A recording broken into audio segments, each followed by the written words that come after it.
আলী যখন তার সামনে দাঁড়িয়েছে, মনে হচ্ছে একটা হাতির সামনে সামান্য পিঁপড়া দাঁড়িয়ে আছে, এতটা হাইটে কম বেশি।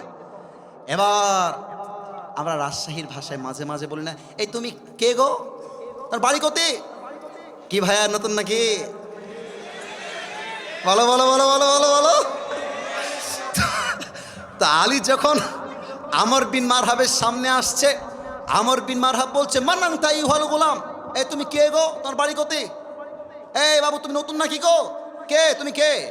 এবার দেখেন আলী কি বলছে, আলী বলছে, আনাল্লাযী সাম্মাতনি উম্মি হায়দারা, আমি হলাম সেই যুবক যেমন এক সিংহ পুরুষ যখন সে সিংহ বেশে বনে কোনো শিকার করতে যায়, যতক্ষণ পর্যন্ত সে শিকার না করে তার আক্রমণটা অ্যাটাকটা একটা মুহূর্তের জন্য থামে না, আমি হলাম সেই বীর পুরুষ হায়দার। আল্লাহু আকবার।